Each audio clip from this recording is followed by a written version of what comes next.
Samantala, ngayong gabi lang din, sinabi ni Acting Senate Sergeant at Arms Mau Aplasca na hiniling ni Senator De La Rosa na mapasailalim sa kustodiya ng Philippine National Police ang ahensya na siyang dati niyang pinamunuan. Ipinakiusap umano ito ni De La Rosa nang makaharap kagabi sina Interior Secretary John Vic Remulla at kasalukuyang PNP Chief Jose Melencio Nartates Jr. Samantala, arestado ang isang individual na driver umano ng National Bureau of Investigation kaugnay sa nangyaring barilan sa Senado nitong Martes ng gabi. Iginiit naman ng Malacanang na ang unang nagpaputok ng baril ay ang Senate Sergeant at Arms. Ang balitang A to Z ni Kim Salinas.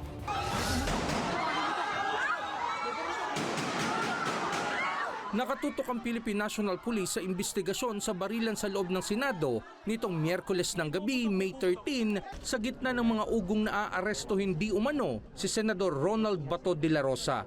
Palaisipan kung paano nakapasok ang mga armadong individual sa kabila ng mahigpit na seguridad na umiiral sa Senate compound. Arestado ng Southern Police District ang isang nagngangalang Mel Oragon, 44 years old na di umano'y driver ng National Bureau of Investigation. Siya po ay nakuhanan sa kanyang possession yung mga tinatawag natin mga live ammunitions ng 5.56 o M16 at saka magazine. Ito po yung illegal possession ng ammunitions, yung 10591, alarms and scandal, grave threats, direct assault, saka tinitingnan po yung possible violation ng security regulations ng Senado. Ayon sa PNP, unang dinakip ng mga tauhan ng Office of the Senate Sergeant at Arms ang suspect nang subukan nitong kunin ng isang tactical bag sa second floor ng Senado kung saan naganap ang putukan. Hinihinalang confidential agent ng NBI ang suspect. Miyerkules ng gabi, naglabas ng recorded video statement si Pangulong Ferdinand Marcos Jr. kung saan iginiit niyang walang government agent na sangkot sa barilan at walang order para arestuhin si De La Rosa. Walang pumasok na tigalabas na sundalo, na militar, na NBI sa Senado.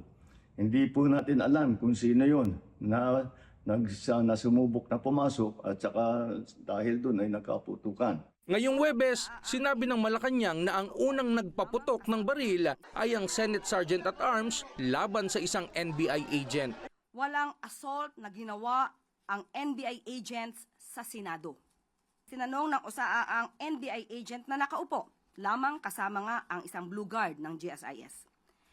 Nagpakilala na NBI agents at nung nagsabi sila ng kanilang pagkakakilanlan, agad nagpaputok ng warning shot si Sergeant at Arms Mau Aplasca. At dahil doon, napilitan ding magpaputok ng warning shot ang NBI agent. Nilinaw ni NBI Director Melvin Matibag na ang inarestong suspect ay isang NBI volunteer o force multiplier. Ayon sa PNP, nagsagawa na ng Farapin test sa mga tauhan ng Senate Sergeant at Arms, Police Security and Protection Group at Philippine Marines na nasa Senado noong oras ng barilan. Makikita po natin kung kanino pong firearms yung magmamatch yung mga nasabi po na spent shells na nakuha po dyan. Nangangalap na ng ballistic evidence ang scene of the crime operatives habang nire-review na rin ng PNP ang CCTV footage ng barilan. Para sa Balitang A to Z, Kim Salinas.